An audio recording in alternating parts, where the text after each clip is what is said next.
नमः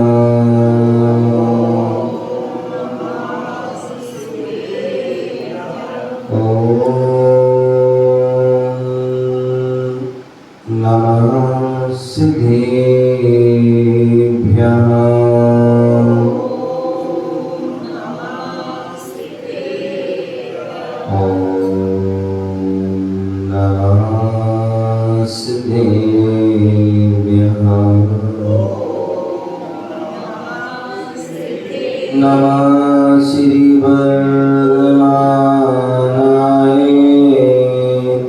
निर्धूतविलात्मने शालोकानां त्रिलोकानां यद्विद्यादर्पणायते यद्विद्यादर्पणायते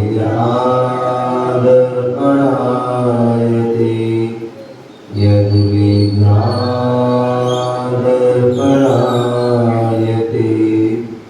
गुरुवापान्तिनो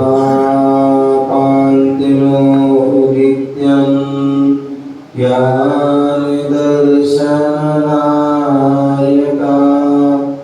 चारितानो गम्भीरा मोक्षमार्गोपदेशिका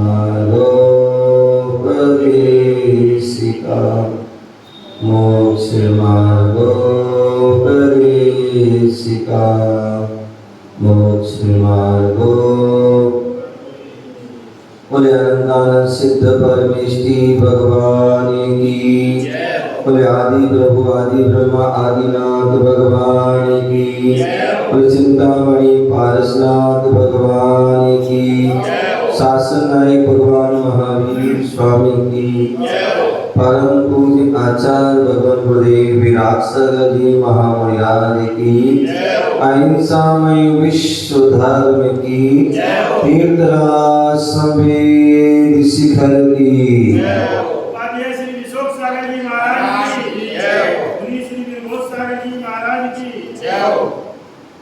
प्यारे बंधु, आज हम सभी पुनः भारत की राजधानी दिल्ली बुद्ध विहार महावीर जिनालय बैठे हुए हैं।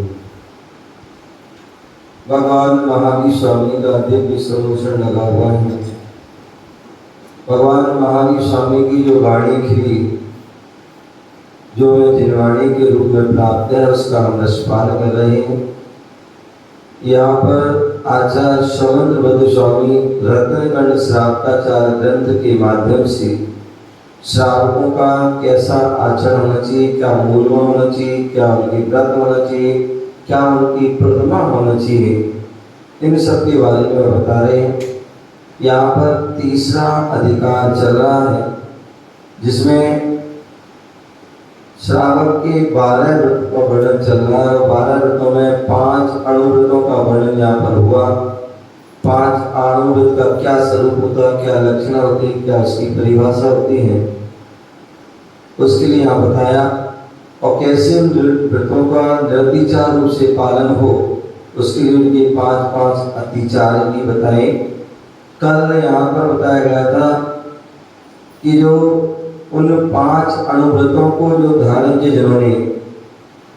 जिन्होंने प्रसिद्धि को प्राप्त किया, उनको धारण करके ऐसे कल उनके नाम हमने यहाँ पर जाने थे कि जो 5 अणुव्रतों में जो प्रसिद्ध हुए हैं, उनके बारे में बताया था। यमपाल चंडाल, धनदेव, बारिशेन, नीली और जय कुमार, ये 5 जो है अणुव्रतों में एक प्रसिद्ध हुए हैं, उनके बारे में बताया था। अब यहाँ पर जो है जब 5 अणुव्रतों के बारे में बताया था, तो 5 पाप के बारे में बताना चाहिए, क्योंकि जैन धर्म में 2 चीज़ हैं, या तो आप प्रवृत्ति कीजिए या निर्वृत्ति कीजिए। प्रवृत्ति करोगे तो निर्वृत्ति अपने आप हो जाएगी, निर्वृत्ति करोगे तो प्रवृत्ति अपने आप हो जाएगी। प्रवृत्ति माने करना, क्या करना, करना। मान लीजिए अणुव्रतों का पालन करना है, ये क्या हो गया प्रवृत्ति। निर्वृत्ति मतलब छोड़ना, 5 पापों को छोड़ना। दिन में भोजन करना एक क्या है? प्रवृत्ति, और रात्रि में भोजन त्याग करना निर्वृत्ति। ठीक है ना? तो यहाँ पर हमने 5 अनुव्रतों के बारे में जाना और मैं प्रसिद्धि भूगोल उनके नाम उनको जाना। अब यहाँ पर बता रहे हैं 5 जो पाप भी होते हैं। जब हमने पुण्य के बारे में जाने तो पाप के बारे में जानना चाहिए, अनुव्रतों के जाना तो पाप के बारे में भी जानना चाहिए। तो इसलिए यहाँ 5 पाप में कौन प्रसिद्ध हुए हैं? क्योंकि व्यक्ति 2 प्रकार से ही प्रसिद्ध होता है। व्यक्ति का 2 प्रकार से ही नाम होता है?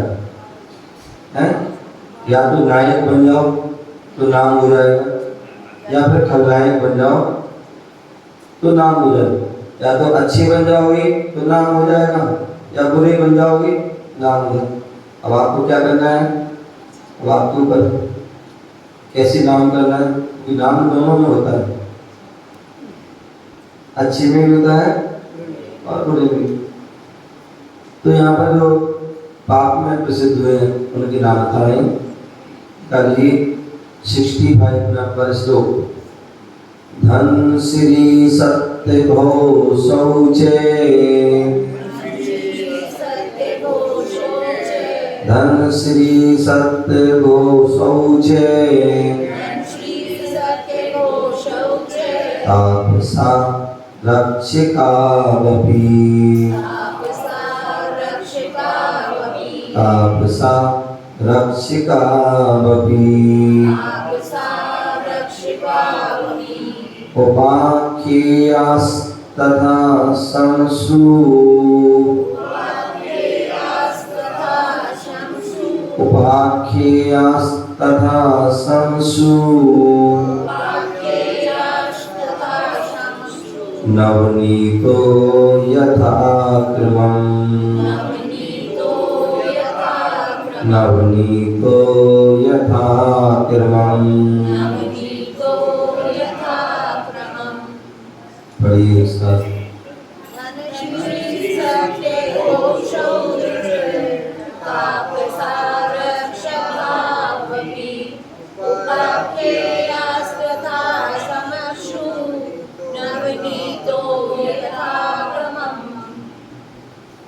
तो यहाँ बता रहे धन श्री सत्य भो शौच। हिंसा में कौन प्रसिद्ध हो? तो धन श्री। और असत्य में कौन प्रसिद्ध हुआ? देखिए क्या विचित्रता है। नाम सत्य गो से प्रसिद्ध हुआ, असत्य झूठ बोलने। तो धन श्री सत्य घोष, धन श्री हिंसा में, सत्य घोष असत्य में झूठ में, तापसा रक्षिकावपि और तपस्वी, तपस्वी जो तापसी जो है वह चोरी में प्रसिद्ध। तापसी है लेकिन चोरी में प्रसिद्ध। और रक्षका, और जो रक्षा करता है वो खुशी में प्रसिद्ध हो गए। क्या? जिसे रक्षा करना चाहिए वो रक्षक ही भक्षक बन गया। क्या हो गया? रक्षक ही भक्षक बन गया। कोतवाल है उसे रक्षा करना चाहिए। कहते हैं आज इतनी जो अत्याचार दुराचार होते हैं, पाप होते हैं, किस कारण से? क्योंकि चोर चोर मौसेरी भाई है ना। क्या? जो पाप करने वाले हैं उनसे मिले हुए जो पाप को रोकने वाले हैं। चोर से कहो चोरी करो, साव से कहो जागते रहो, वो कहा। तो यहाँ बोला कि जो रक्षा करने वाला कोतवाल होता है वही तो शील में प्रसिद्ध होता। तथा संसु नवनीत, जो संसु नाम का नवनीत नाम का व्यक्ति है वह परिग्रह में प्रसिद्ध। तो धनश्री सप्तघोषों से धनश्री सप्तघोष एवं तापस्कार छवि तपस्वी कोतवाल तथा समसुनवी एवं समसुनवी यथाक्रम उपाख्या क्रम से हिंसादि पापों में प्रसिद्ध हुई। शब्दार्थ धनश्री माने धनपाल सेठ की स्त्री, धनपाल सेठ की स्त्री। सप्तघोष राजा सिंह सेन का श्रीभूति नाम का पुरोहित। क्या? राजा सिंह सेन का श्रीभूति नाम का पुरोहित। चा और तापसा पंचाग्नि तप करने वाला साधु। कौन सा? पंचाग्नि तप करने वाला साधु। आरक्षक यमदंड नाम का कोतवाल, यमदंड नाम का कोतवाल। अपि तथा उपाख्या मतलब प्रसिद्धि को प्राप्त हुए, प्रसिद्ध हुए। तथा और समसुनवनी लुब्धक, लुब्धक दत्त नाम का व्यापारी, लुब्धक दत्त नाम का, लुब्ध दत्त नाम का जो है क्या है? व्यापारी। यथाक्रम क्रम से प्रसिद्धि को प्राप्त हुई। विशेषार्थ पाति रक्षति आत्मानं स्वादिति पापम।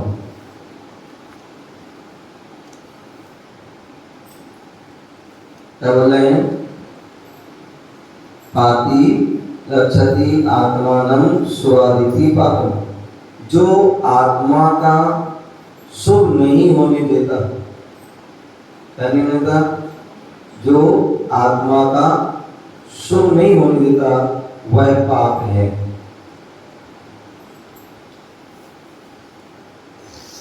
जो आत्मा का पतन करे, क्या करे? जो आत्मा का पतन करे, लोक निंदित बनाए, लोक निंदित बनाए। जो व्यक्ति पाप करता है उसका क्या उत्थान होगा? उसका नियम से पतन होगा, दुर्गति में जाएगा। हिंसा कर रहा है तो दुर्गति में, चोरी कर तो झूठ बोल रहा है, उसी से बोल रहा है, प्रज्ञा, ये सब क्या है? सब दुर्गति में। तो इसलिए जो आत्मा का पतन, जो आत्मा का शुभ नहीं होने दे, अशुभ ही अशुभ होने, जो लोक निंदित बनाए। अब किसी ने हिंसा करी तो उसकी क्या प्रशंसा हो? लोक निंदा हो, तो पापी है, हिंसा है, हिंसक है। क्या है? हिंसक है। या कोई जो है चोरी करी, ये चोर है, चोर है, चोर है, झूठा झूठा है। क्या है? झूठा है। अथवा ये तो जो है क्या है? दुराचारी है। क्या है? दुराचारी। अथवा अरे भैया ये तो जो है बड़ा लोभी है। क्या है? लोभी। जब देखो जब जो है संग्रह करता, लाओ आने दो, आने दो, आने दो, लाओ लाओ लाओ, ये करता। तो ऐसे जो है लोक निंदित बनाए, मिथ्या मार्ग में भटकाए। जो 5 पाप में एक भी पाठ करे, पाप करता है, वो कभी सम्यक मार्ग में करेगा, वो हमेशा मिथ्या मार्ग में ही लगा रहेगा, मिथ्या मार्ग में भटकता रहेगा। प्रतिकूल निमित्त उपस्थित करें, और ऐसे व्यक्ति को ये क्या होता है? हमेशा प्रतिकूल निमित्त मिलेंगे, अनुकूल निमित्त नहीं मिलेंगे। अब देखिए, चोर को चोर ही मिलेगा, है, पापी को पापी व्यक्ति मिलेगा, व्यसनी को व्यसनी मिलेगा, बहुत कम ही अच्छे लोग मिलेंगे, और मिलेंगे तो उसको वो सुनेगा ही नहीं उसकी। हाँ, उसी में ढालेंगे। तो प्रतिकूल निमित्त उपस्थित उसे पाप कहते हैं। क्या कहते हैं? पाप की वजह से क्या होता है? जो आत्मा का पतन करे, निंदित लोग निंदित बनाए, मिथ्या मार्ग में भटकाए, प्रतिकूल निमित्त उपस्थित करे, ये सब क्या है? उसे पाप कहते हैं। और पाप निरत व्यक्ति दर दर की ठोकर खाता है। जो पाप में निरत होता है, लगा रहता है, आसक्त रहता है, तो उसे क्या होती है? दर दर की ठोकर खानी पड़ती है। पापी व्यक्ति की कोई सहायता नहीं करेगा, यहाँ में तो बढ़िया कर रहा था, ले हमसे सहयोग करेगा, तो कोई करेगा जो पापी होगा। अच्छा व्यक्ति कभी उसका सहयोग, हाँ, ये तो करेगा भाई तू पाप छोड़ दे, है? सही राह तो बताएगा, लेकिन पाप का रास्ता नहीं। सगे स्वजन भी उसका साथ नहीं निभाते। क्या? तो पापी व्यक्ति है, तो पापी व्यक्ति के जो है सगे संबंधी उसका साथ देते हैं। मैंने एक कहानी सुनाई थी, हाँ, जो डाकू थे, मतलब उनकी जो है सगे संबंधी भी कोई, अरे भाई हम जो काम कर रहे हैं क्या तो हमारा इसमें साथ दोगे? बिल्कुल नहीं देंगे। नहीं तो क्या होगा? डंडे तुम्हें भी करेंगे, हमें भी डंडे करेंगे, तुम्हें भी जेल में बंद किया जाएगा, मुझे भी ऐसा काम। तो सगे संबंधी भी उसका साथ नहीं निभाते। श्रम करने के अनंतर भी आवश्यकता की पूर्ति नहीं कर पाता। चोर लोग होते हैं, कितनी भी चोरी करें, कितना भी धन लूट लें, लेकिन उनकी कभी आवश्यकता की पूर्ति नहीं होता, फिर भी वही लगा रहता है। तीन चीजों के लिए काम करता है, रोटी, कपड़ा और मकान के लिए सारे पाप करता है, लेकिन फिर भी उसकी पूर्ति नहीं होता। इसलिए श्रम करने के अनंतर बाद में भी आवश्यकता की पूर्ति नहीं कर पाते, क्योंकि संतोष नहीं है। इसलिए लोग पाप का पाप खाना पड़ते पूरा। लोग जो है पाप का पाप है, जितना आएगा अपने आप का लोग बढ़ता चला है। और संतोषी सदा सुखी, संतोष धारण कर लिया तो थोड़े में ही वह सुखी है, और संतोष नहीं तो कितना भी आ जाए फिर भी वह सुखी। तो आवश्यकता की पूर्ति नहीं करता। मिथ्या कसाय के उदय में अभाव, मिथ्या कसाय के उदय में अभाव, ईर्ष्या, तृष्णा एवं विषयाकांक्षा रूपी ज्वाला में निरंतर झुलसता रहता है। क्या बोल दिया? मिथ्या या कसाय के उदय में अभाव, ईर्ष्या, तृष्णा या विषयाकांक्षा रूपी ज्वाला में क्या होता है? निरंतर जलता रहता है, झुलसता रहता है।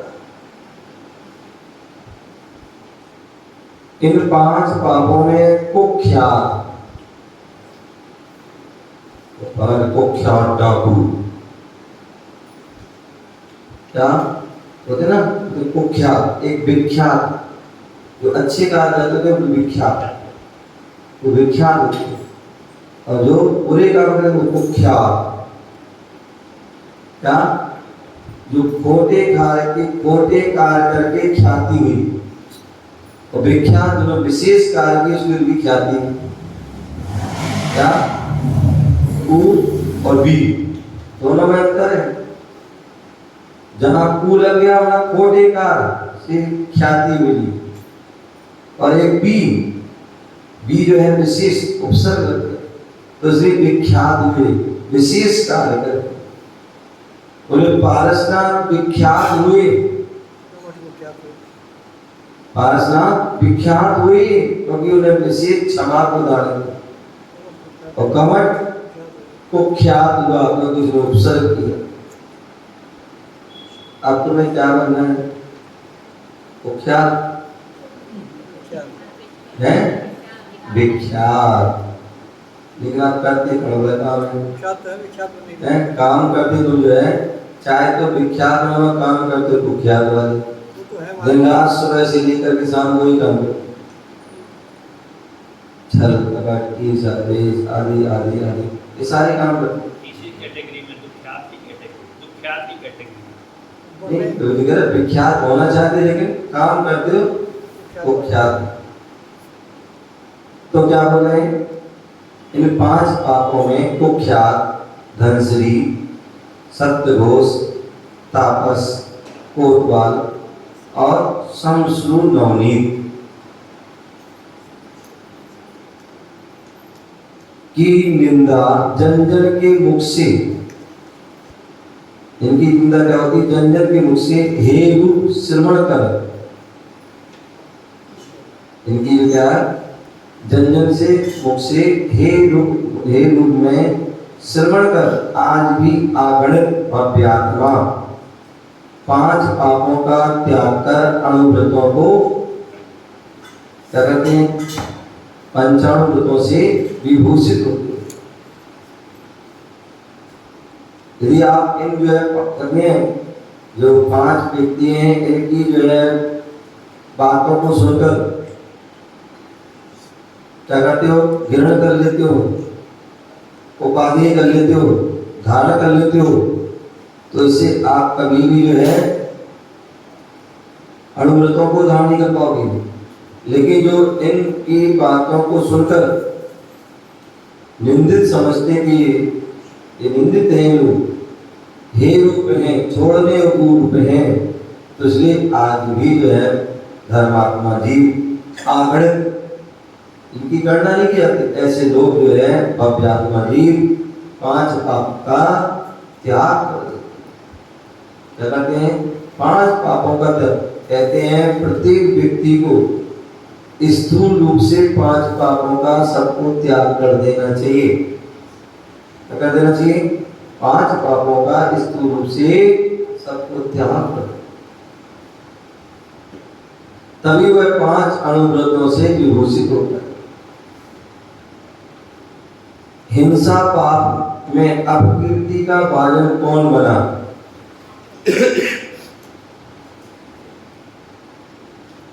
बोले हिंसा पाप में कौन प्रसिद्ध हुआ?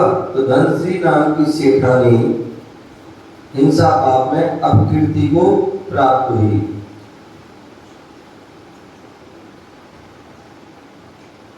एक कीर्ति और एक अपकीर्ति। कीर्ति माने प्रशंसा होना और अपकीर्ति निंदा, आलोचना होना। धनश्री की कथा लाड देश के भृगुकिच नगर में राजा लोकपाल के राज्य में धनश्री नाम का सेठ अपनी प्राण प्रिय सेठानी धनश्री के साथ सुखपूर्वक निवास करता था। संतानहीन होने के कारण उन्होंने कुंडल नाम का वृक्ष बालक को गोद ले लिया। क्या था? उस सेठानी के कोई बालक नहीं था, तो उसने कुंडल नाम के बालक को गोद ले लिया। कुछ समयों पर सेठानी के भी एक पुत्र और एक पुत्री हुए। ये अधिकार मैंने देखा है। क्या अधिकार ये होता है कि जिसके कभी संतान ना हो, जिसकी कभी संतान ना हो और वह किसी के संतान को गोद ले लेती है और अच्छे भाव से लेती है और अच्छे से उसकी लालन पोषण करती है, तो उसका ऐसा पुण्य का जोर मारता है कि उसकी अपनी संतान भी हो जाती है। ऐसे कई उदाहरण साथ साथ देखिए। तो ऐसे तो वह सेठानी का भी उसने भी क्या किया, पुत्र को गोद लिया था और बड़ी तरीके से उसका पालन किया। तो कालांतर उसके भी एक नहीं दो संतान उसके, एक पुत्र और एक पुत्री। पुत्र का नाम गुणपाल तथा पुत्री का नाम सुंदरी रखा। उस समय पर जो उसके सेठ था, पति था, उसका देहावसान मृत्यु हो जाती है। सेठानी दत्तक पुत्र के साथ, अब देखिए स्त्री की जो है कैसा उसका जो है दुष्चरित होता है कि जिस पुत्र को अपने जो है लालन पोषण किया, उसी पुत्र से वह दुराचार करने लगी, अपनी विषय वासना की पूर्ति करने, पति के मरने के बाद। अपने पुत्र गुणपाल को समझदार देख स्व पाप का उद्घाटन हो जाने के भय से उस पापी ने कुंडल से कहा कि तुम गुणपाल को जंगल में जान से मारकर जमीन में देखी।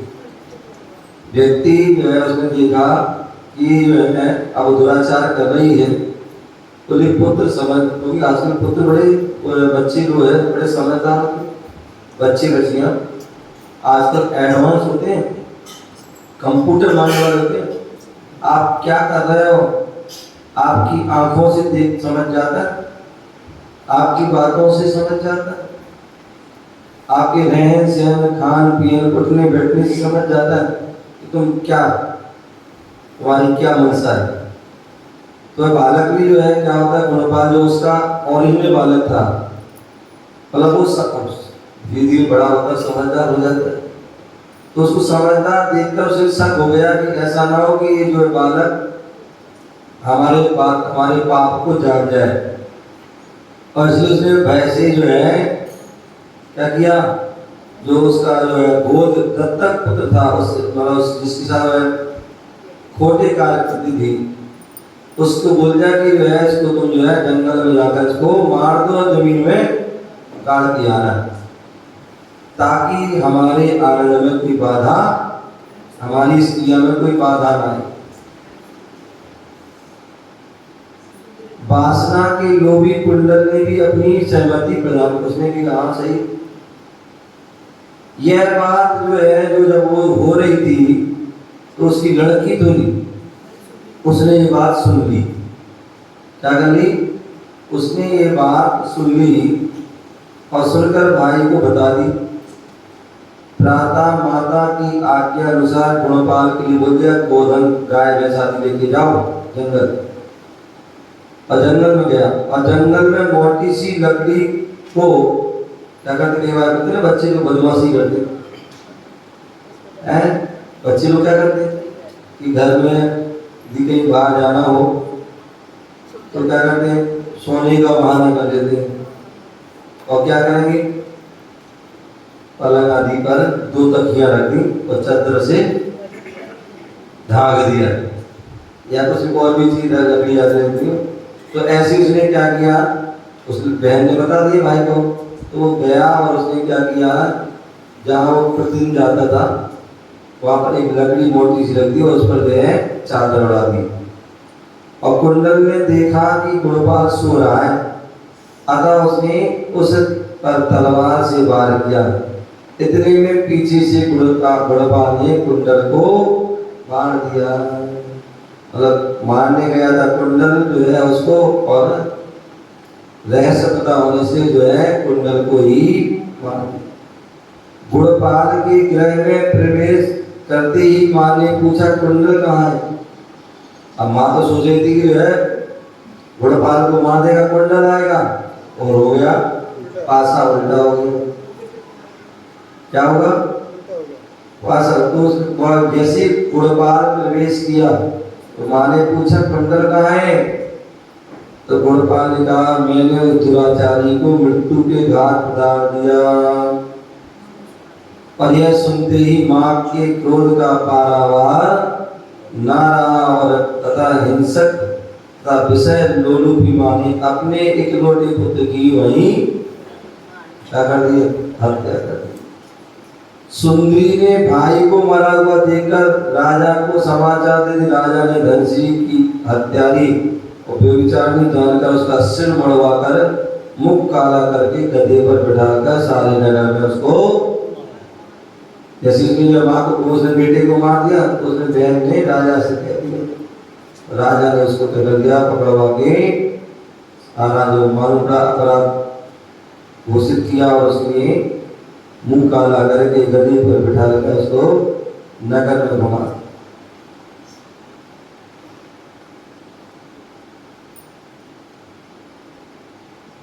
सारे नगर में घुमाया, उपरांत देश से भी निकाल दिया।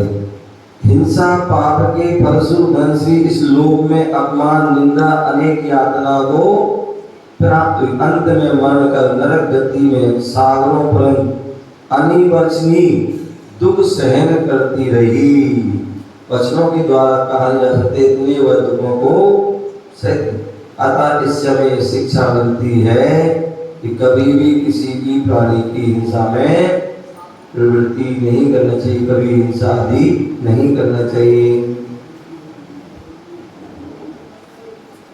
असत्य पाप के फलस्वरूप लोक में कौन अपमानित हुआ? तो श्री भूति नाम का पुरोहित असत्य पाप के वशीभूत होकर अपमानित हुआ और दुर्गति को प्राप्त हुआ। कौन सा? श्री भूति नाम का पुरोहित असत्य पाप के वशीभूत होकर लोक में क्या हुआ? अपमानित हुआ, दुर्गति को प्राप्त हुआ। उसकी असत्ता का वृत्तांत है तथा इस प्रकार है। सिंहपुर नगर के सम्राट सिंहसेन के राजपुरोहित श्री भूति ने नगर निवासियों के मन में अपने प्रति इतनी आस्था जागृत की थी कि सभी उसे सत्य घोष कहकर पुकारने लगे।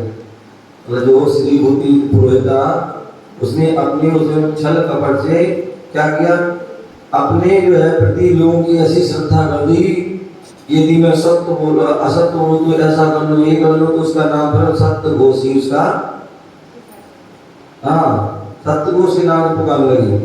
सत्य घोष अपने गले में लटकते हुए जनेऊ पहनता था, उसमें चाकू को लटका था, दिखाकर कहता था कि जिस दिन मेरे मुख से असत्य शब्द निकलेगा उस दिन इस चाकू से मैं अपनी जीव काट लूंगा। पद्मखंड नगर से धनार्जन हेतु परदेश जाते हुए समुद्रदत्त नामक एक सेठ अपने 5 बहुमूल्य रत्न सत्य घोष के पास जमा कर गया। जब उसका नाम था कि मैं झूठ बोलूं तो अपनी जीवा काट लूं, तो इसलिए सत्य बोल, तो जब स्वाभाविक है जहाँ पर सब भाई रहेगा कि सही बोल रहा सही करता तो लोग उसके पास पहुंच जाते। तो एक जो है पद्मखंड नामक से धनार्जन हेतु एक नगर से एक व्यक्ति आए और वो परदेश जा रहे थे, तो इसलिए उनके पास कुछ रत्न थे। वो रत्न उन्होंने क्या कर दिया, अब बाहर जाएंगे तो कैसे रक्षा हो, क्या सुरक्षा होगी, क्या फायदा, इसलिए उन्होंने जो है सत्य घोष के पास जमा कर दिया। और परदेश से लौटते समय तो आए, खूब धन कमा के आए, लेकिन कहते किस्मत हर किसी की साथ नहीं देती। धन तो खूब कमाया है, लेके आए, लेकिन जैसे वो अपने नगर पहुंचते क्या हुआ, जहाज फट जाता है, सारा धन पानी में गिर जाता है। तो जहाज डूब जाने से जब व्यापारी परेशानी पड़ गया, आपत्ति विपत्ति आ गई, किसी प्रकार अपनी जान बचाकर सत्य घोष के पास अपनी रत्न लेने आया। जैसे भी जो जहाज डूबा तो भैया कई बार नहीं, एक माल चला जाए लेकिन जान तो ना जाए, कुछ ऐसे होते जान चली जाए लेकिन माल नहीं जाना चाहिए, लेकिन कुछ ऐसे होते जो कि चलो यार माल चला जाए लेकिन जान तो बच जाए, जान बची तो लाख हो पाए, मूर्ख घर को आए। तो इसलिए जो है वह क्या हुआ, वह जहाज डूबा धन दूंगा कोई बात नहीं, लेकिन वो अपनी जान बचा के आ गया और सोचा कि क्यों ना हो जो रतन सत्यघोष के पास रख गए थे वो दे दूं। तो लौटते समय जहाज डूब जाने से व्यापारी परेशानी पड़ गया, किसी प्रकार अपनी जान बचाकर सत्यघोष के पास अपनी धन लेने आया। सत्यघोष ने उससे कहा कि हे भाई, पागल तो नहीं हो गए हो, मैं तो तुम्हें जानता भी नहीं। क्या जानते हो कि आपके रत्न मेरे पास होने का सवाल ही नहीं उठता, जब हम तुम्हें जानते हैं तो रत्न कैसे होंगे। नगर निवासी भी उसे पागल समझ की ओर से बेखबर हो गए। क्या हो गए? उसने भी पागल समझा और अन्य लोगों ने उसको। उस स्वाभाविक व्यक्ति जब पैसा आता है तो बढ़िया उसकी अन्य धन आते, चाल ढाल खाल बाल है सब कुछ बदल जाते हैं, और जब पैसा जाता है सब कुछ भी बदल जाती है। तो इसलिए जो है पागल हो गए क्या। तो बेखबर रात्रि के पिछले पहर में व्यापारी के रुदन को सुनकर, जब उसने सबसे बोल दिया कोई भी सुनने को तैयार नहीं, शेर से भी बोला, पुरोहित से बोला और नगर वासियों से बोला, राजा से भी बोला, सबसे, लेकिन किसी ने कुछ नहीं। तो अंत में क्या हुआ, तो राजा के महल के पास क्या करता, रात के पिछली पहर में क्या करता, रुदन करता और डेली करता, रोता और अपनी बात कहता। तो रानी जो है, रानी का हृदय उसका द्रवित हो गया, डेली बात की सुना तो द्रवित हो गई, और वो राजा से कहेंगे कि ये नाथ, इसका न्याय अवश्य होना चाहिए। राजा ने कहा सत्यघोष असत्य भाषण नहीं करता, सत्यघोष है तो कभी झूठ नहीं बोलता है, आपको सत्य हो तो निराकरण कर लो। रानी ने एक दिन पुरोहित को बुलाकर उनके साथ चौपड़ खेला प्रारंभ किया और अपनी जो है कटुता से, कुशलता से क्या किया, उसने उसकी पुरोहित की अंगूठी जीत ली, जनेऊ जीत लिया, बंधा हुआ चाकू जीत लिया और क्रम क्रम से दासी को भेजा कि इसको दिखा देना और से रतन ले आना। एक बार दो बार तो उसकी पत्नी ने नहीं दिया, लेकिन जब बार बार गया तो फिर उन्होंने कहा ऐसा नहीं कोई परेशानी तो दे दी। और उसने क्या किया, व्यापारी रत्न मांगे और रत्न ले आई, रानी ने उसको खजाने में डलवा दी। राजा ने फिर उस रत्नों को जो है उस व्यक्ति से, उस सेठ था उससे चेक करवाए कि बोले इसमें से तुम्हारे जो है इसमें रत्न ले लो, कौन सी रत्न तुम्हारे। उसने केवल अपने 5 बोई रत्न पहचान लिए, राजा पहचान लिया और वो खुश हो गए, आनंद हो गए, राजा की जय जयकार करने लगा। इस तरह रानी की चतुराई से समुद्रगत की रत्न मिल गई और सत्य के नाम पर जो धोखाधड़ी कर रहा था पुरोहित को राजा ने 3 दंड सुनाए। क्या सुनाए, ने गलत कार्य किया हो तो मैं 3 दंड जाते हैं। बोले पहला दंड है कि थाली पर गोबर खाओ। क्या खाना है, या तो थाली पर गोबर खाओ या पहलवान के 100 मुक्की खाओ, अथवा अपना पूरा धन लुटाकर काला मुख करा के नगर से निकल जाओ। तो पुरोहित ने क्या किया, सबसे पहले यार गोबर खा लो, तो गोबर खा ली, लेकिन वो खा नहीं पाया, थोड़ा ही खा पाया, थूथू करने लगा। तो फिर उसको मुक्की खाने के लिए कहा गया, तो मुक्की 100 मुक्की पहलवान और 1 ही 2 मुक्की में ही धराशायी हो गया, उसको भी सहन नहीं कर पाया। अंत में उसका सारा धन लुटाकर काला मुंह करके गधे से बिठाकर उसको अपमानित करके देश से निकाल दिया गया। इससे हमें शिक्षा मिलती है कि हमें इस लोक और परलोक में कष्ट प्रदायक असत्य बात का सेवन, असत्य वचन कभी नहीं बोलना चाहिए। चोरी पाप के फलस्वरूप दुर्गति का पात्र कौन बना, तो चोरी पाप के फलस्वरूप एक तापसी दुर्गति का पाप बना, उसकी दुष्कर्ता का कथा यहाँ पर कही जा रही है। वत्स देश की कौशाम्बी नगरी, कौशाम्बी नगरी जहाँ पर हमारे जो है कौन से भगवान, पद्मपुर भगवान का जन्म हुआ। तो ऐसे वत्स देश की कौशाम्बी नगरी में राजा सिंह के राज्य में एक चोर तापस साधु का वेश बनाकर रहता था। वह पृथ्वी पर ना रहकर वृक्ष के ऊपर छीके पर दिन भर बैठा रहता। क्या करता था? दिन भर तो वृक्ष के ऊपर छीका बना लिया, उस पर ही बैठकर साधना करता था। और भूमि के स्पर्श से भी चोर कहते, भूमि पर स्पर्श करेंगे तो चोरी का दोष लगेगा। जैसे कहते ना, भरत बाहुबली का युद्ध हुआ, बैराग हुआ, बोले बाहुबली कहने में क्या कहा कि मैं पृथ्वी का भरत की जमीन पर भी नहीं खड़े होऊंगा, इसलिए उन्हें पूरे पैरों पर नहीं, एक उंगली पर, क्या एक उंगली पर के पैर पर खड़े रहे। तो ऐसी वो चोर करता, क्या करता था? चोर क्या करता था? बोले हम पृथ्वी का स्पर्श भी नहीं करेंगे, नहीं तो चोरी का दोष लगेगा, इसलिए वो जो है पेड़ पर छीका पर बैठा रहता। अतः अधर में ही लटक कर तपस्या करता था। और रात्रि में क्या करता था?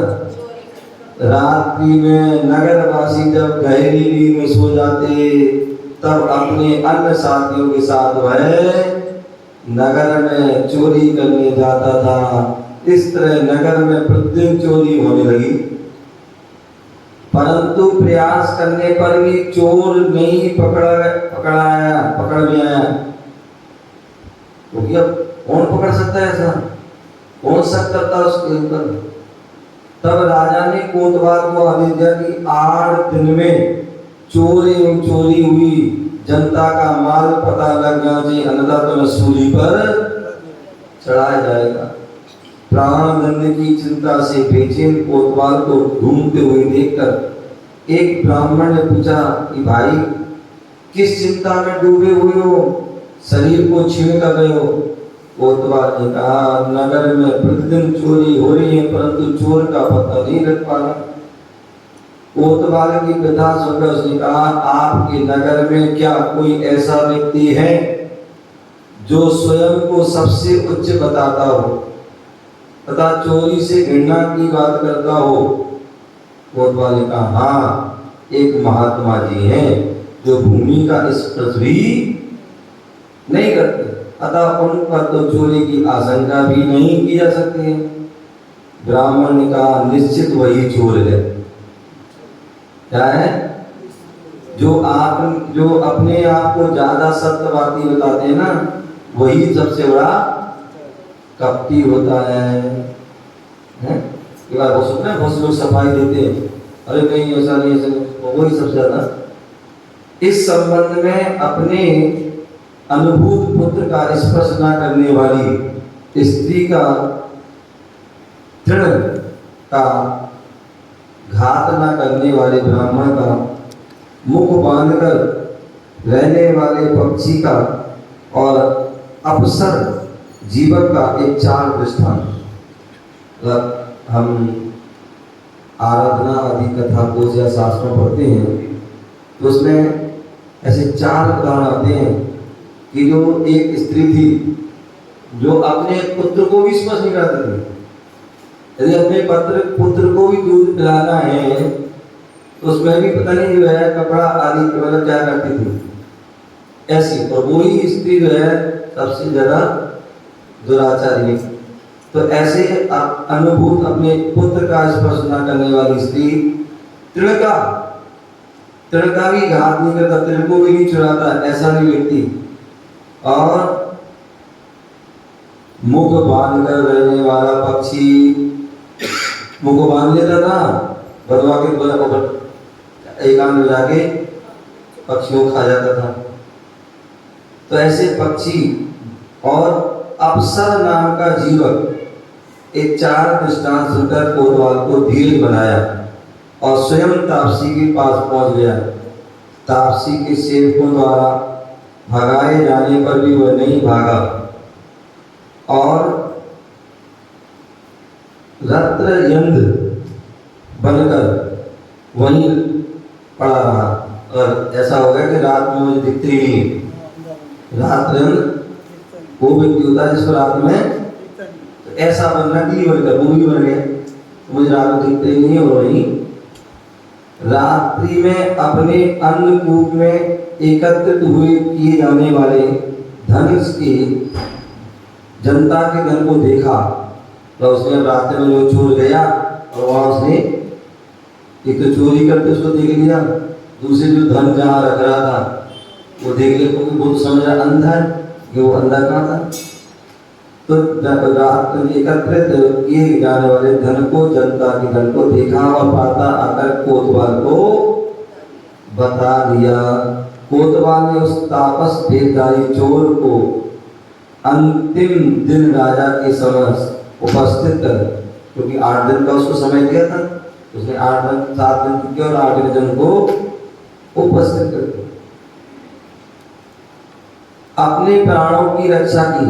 राजा ने उस कपटी तापसी एवं उसके साथियों को तुरंत फांसी पर चढ़ाने की आज्ञा दे दी। इस तरह छद्म भेषधारी, छल कपट भेषधारी ऐसे तापस विविध यातना को सहन करता हुआ दुर्गति का पात, और यहाँ भी उसको कष्ट भोगने पड़े और परलोक में भी दुर्गति के दुख भोगने पड़े। इसलिए जो है हमें शिक्षा मिलती है कि हम कभी चोरी पाप में प्रवृत्ति नहीं करेंगे और ना ही किसी को इस प्रकार की सलाह दें, ना हम चोरी करेंगे और ना चोरी करने की सलाह देंगे, और जो चोरी कर रहा है उसकी भी प्रशंसा नहीं करेंगे। कुशील पाप के वशीभूत हो कौन अपयश का भागी बना। तो यमदंड नाम का कोतवाल कुशील पाप के वशीभूत होकर लोक में अपयश का भागी बना। उसकी अनैतिकता का विवेचन, उसकी कथा इस प्रकार से है। कोतवाल की अनैतिकता। अधीर देश के नासिक नगर में सम्राट कनक रथ राज्य करता था। उसके कोतवाल का नाम यमदंड था। उसकी मां अत्यंत रूपवती थी, परंतु दुर्भाग्य से यौवना अवस्था में विधवा हो गई। क्या हो गई? कोतवाल था यमदंड, उसकी मां अत्यंत रूपवती थी, लेकिन यौवन अवस्था में क्या हो गई? विधवा। वह दुराचारणी वासना के वशीभूत होकर व्यभिचारिणी बन गई। क्या बनी? व्यभिचारिणी, हर किसी से अपना दुराचार करने लगी। एक दिन अपनी पुत्र वधू का आभूषण पहनकर वह व्यभिचारिणी अंधेरी रात में अपने किसी यार से मिलने जा रही थी। क्या किया? उसने एक दिन बहू के आभूषण, वस्त्राभूषण पहन लिए और अपने छोटे व्यक्ति से मिलने जा रही थी। यमदंड कोतवाल ने एकांत पाकर उसके साथ कुकर्म कर दिया। उसने समझा कि वह हमारी पत्नी है तो कुकर्म। उसका आभूषण छीनकर अपनी पत्नी को लाकर दे दिया। आभूषण देखकर पत्नी ने कहा कि यह तो मेरा ही है, मैंने आपकी मां को रखने के लिए दिया था। क्या किया था? बोले ये आभूषण तो मेरा है और मैंने जो है तुम्हारी मां को रखने को, होती ना बहू आती है आदि क्या करती हैं, या तो सासों को अपना सामान दे दी या सासों खुद मांग लेती रखवा है।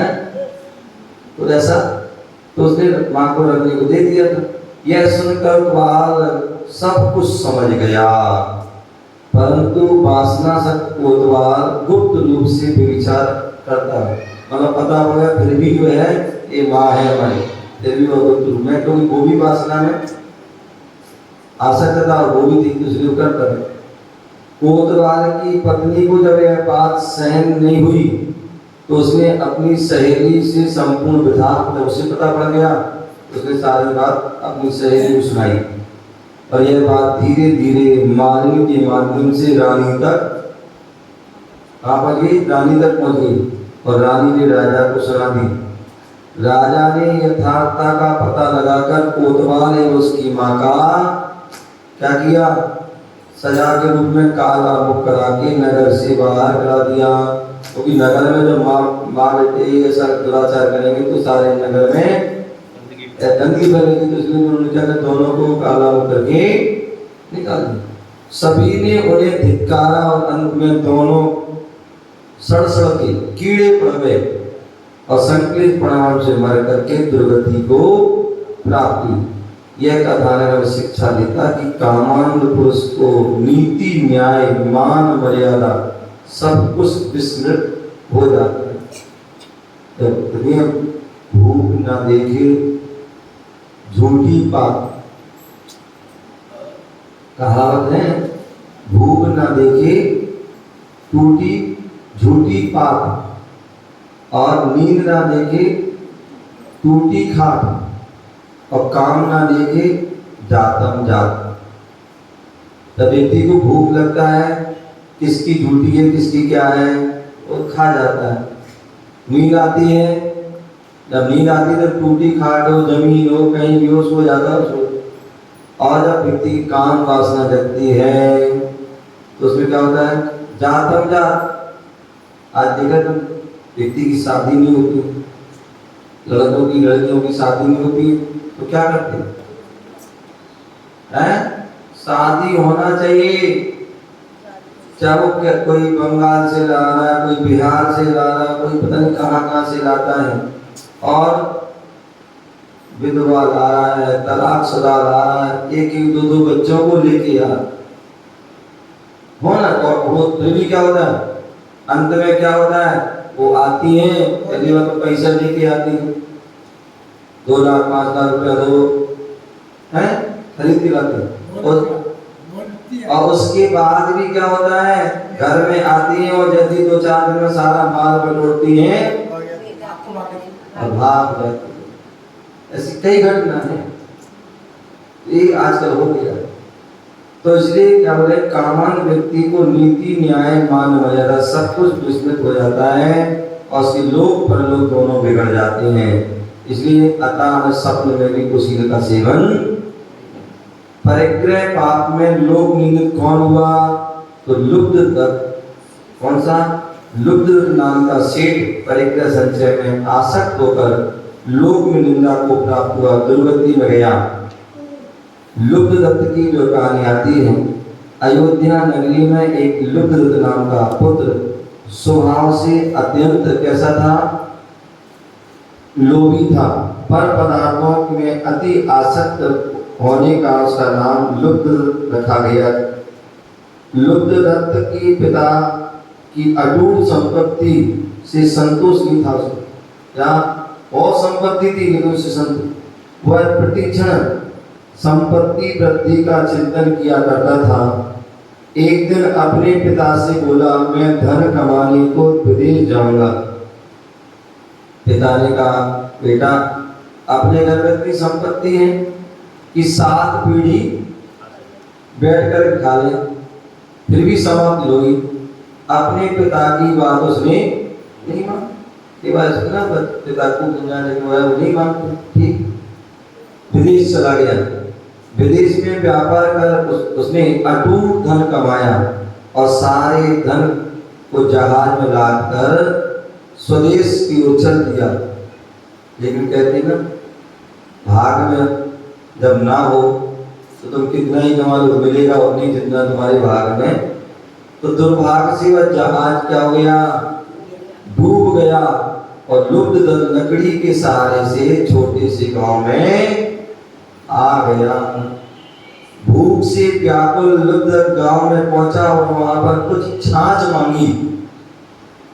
क्या, अब कुछ तो है नहीं, तो जो है दूध दही आदि की दुकान होती ना, तो क्या मांगी, छाछ मांग लाया। और छाछ के नीचे झाड़ के नीचे बैठ करके उसने क्या किया, छठी छाछ पी ली। और पहुंचने के लिए वो सब जब मूछों पर हाथ फेरा तो नवनीत के कण उसको लग जाते, कभी दूध मलाई आदि लग जाती है तो लग गए, तो उसने उसको चिपक रही थी। तो उन्हें देखकर उसने विचार किया, मैं प्रतिदिन गाँव से छाछ मांग कर लाऊंगा और नवनीत एकत्रित करूंगा। तो यहाँ छाछ पी रहा और उसको जो निकाल के उसको रखता जा रहा है, जिससे मैं पुनः धर्मांग बन जाऊं, जिससे उसका नाम जो है क्या उसने क्या इकट्ठा किया, क्या किया, तो उसका नाम जो है शमसु नवनीत प्रसिद्ध हो गया। एक दिन वह प्रतिदिन इस तरह प्रतिदिन क्या करने लगा, वो छाछ से नवनीत को निकालकर एक घड़ा उसमें धीरे धीरे धीरे धरा भर दी, बूंद बूंद से घड़ा भरता। एक दिन रात्रि में क्या किया, सो रहा था और सामने जो देखते गांव देहात में पहले क्या होते थे, एक रस्सी पर छीका होता था, क्या होता था, छीका, जिस पर जो है दूध दही आदि रख दिया जाता। तो ऐसे उसने क्या किया, जो है छाछ को रख करके वो बंद करके घड़ा में नवनीत निकाल के उसने रख दिया। और रात्रि में वह सोता लेटा लेटा विचार कर रहा है कि मैं नवनीत को बेचकर मैं व्यापार प्रारंभ करूंगा, हैं, लाखों की संपत्ति कमाऊंगा। कुछ ऐसे होते हैं मोगेरी लाल के सपने देखने वाले, मैं करोड़पति बनना है मुझे और करना कुछ नहीं, दिन भर सोना है, क्या करना, आराम फरमाना है, कोई काम करना है, कैसे लखपति बनेंगे। तो ऐसी वह लाखों की संपत्ति कमाकर शादी करूंगा। लोग ऐसी क्या करूंगा, लोग मतलब ऐसे व्यक्ति की वो सोच होती है, तो वो भी सोच रहा है, क्या सोच रहा है कि मैं इस नवनीत को भेजूंगा, व्यापार करूंगा और लाख, चलो उसने तो लाखों ही कहा था, अब तो आजकल तो करोड़ करते हैं, करोड़ से कम तो होते नहीं है, सोचते नहीं व्यक्ति। और ये तो पता नहीं करोड़ में कितनी गिनती होती है, करोड़ में कितनी गिनती होती है पता नहीं है कि करोड़ कमाना है। तो लाखों की संपत्ति कमाऊंगा, करोड़ संपत्ति कमाऊंगा और फिर क्या करूंगा, शादी करूंगा।